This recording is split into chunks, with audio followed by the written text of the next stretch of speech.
نماز چھوڑ دینا اللہ کا حق ہے. بعض لوگ کیا کر رہے ہیں, حقوق العباد میں بہت آگے ہیں, وہ ایک ٹائم کی نماز نہیں پڑھتے. جب ان سے کہا جائے آپ کیسی حرکت کر رہے ہیں, کہہ رہے ہیں بھائی میں دیکھو یہ ٹرسٹ بھی میں نے بنایا, یہ عیدی سینٹر میں اتنے پیسے دیتا ہوں, فلاں مدرسہ میرا ہے.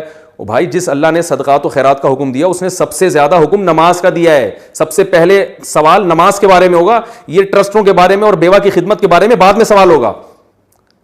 تو کوئی ادھر کو لڑکا ہوا ہے تو ادھر نہیں ہے, ادھر کو لڑکا ہوا ہے تو ادھر سے بھولا ہوا ہے. وجہ کیا ہے کہ ہمارا یہ کانسیپٹ ہی کلیئر نہیں ہے. ہم نے سمجھ رکھا ہے سب نے کہ جنت دپل میں ملے گی. ایک دن میں نے کسی کے سے کہا کہ یار تم یہ برائی کر رہے ہو, یہ تو بہت بڑا جرم ہے, اس کو چھوڑ دو. تو اس نے کہا ابے اللہ کو بخشنا ہوگا تو اللہ ویسے ہی بخش دے گا, نہیں بخشنا ہوگا تو ویسے ہی اٹھا کے جہنم میں پھینک دے گا. میں نے کہا یہ تو بڑھیا, آپ نے دنیا میں کوئی ایسا دنیا میں قانون نہیں ہوتا کہ حکومت کہیں اعلان کرے ابے جو مرضی کرتے رہو, ہم نے سزا دینی ہوگی دیں گے, نہیں دینی ہوگی تو 6 قتل بھی کر لو معاف کر دیں گے ہم. یہ تو دنیا میں ایسا نہیں ہوتا, تو اللہ ایسا قانون کیوں بیان کرے گا؟ تو انہوں نے کہا وہ حدیث میں آتا ہے نا. میں نے کہا وہ اگر حدیث میں آتا ہے تو یہ جو میں بیان کر رہا ہوں یہ اس سے وہ اگر ایک حدیث میں آتا ہے جو میں بیان کر رہا ہوں وہ 99 حدیثوں میں آتی ہے وہ بات, تو 99 کو چھوڑ رہے ہو, ایک کو لے رہے ہو. تو یہ آج کل ہمارے ہاں مارکیٹ میں یہ چیز چل رہی ہے جس سے ہمیں بچنے کی ضرورت ہے.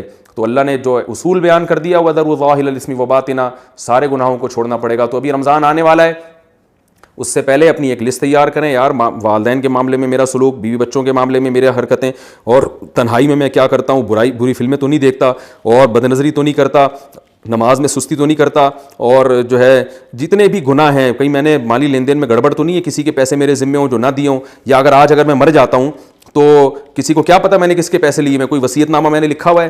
یہ ساری چیزوں کی لسٹ تیار کریں اور پھر آہستہ آہستہ گناہوں سے بچنے کی کوشش کریں. ٹھیک ہے, ایک دم نہیں چھوڑے جاتے ہیں. تو پھر یہاں خوشخبریاں ہیں کہ جو چھوڑنا چاہے گا اس کو اللہ نے خوشخبریاں سنائی ہیں کہ جو میری طرف ایک بالش آئے گا میں اس کی طرف ایک ہاتھ آؤں گا, جو چل کے آئے گا میں اس کی طرف دوڑ کر آؤں گا, لیکن آنا پڑے گا. آنے کی ڈیفینیشن کیا ہے؟ وظیفے پڑھنا آنے کی ڈیفینیشن نہیں ہے. اللہ کی طرف آنے کی ڈیفینیشن یہ کہ آپ گناہ چھوڑنا شروع کر دیں, اس کا مطلب اللہ کی طرف چلنا شروع ہو گئے. پھر اللہ نے کہا تھوڑا سا تم ادھر سے چلو, میں ادھر سے دوڑوں گا, تو تم تھوڑا کرو گے میں تمہیں زیادہ عطا کروں گا. یہ اللہ کی رحمت ہے. لیکن ہم تھوڑا کرنے کے لیے بھی تیار نہیں ہیں, ہمارا کانسیپٹ ہی کلیئر نہیں ہے. اللہ سے دعا ہے کہ اس رمضان کے آنے سے پہلے اللہ ہر قسم کے صغیرہ اور کبیرہ گناہ سے ہمیں بچنے کی توفیق عطا فرمائے, اور اللہ تعالی ہمارے عقیدوں کی, ہمارے نظریات کی بھی حفاظت فرمائے. سبحانک اللہم و بحمدک, نشہد ان لا الہ الا انت, نستغفرک و نتوب الیک, وما علینا الا البلاغ.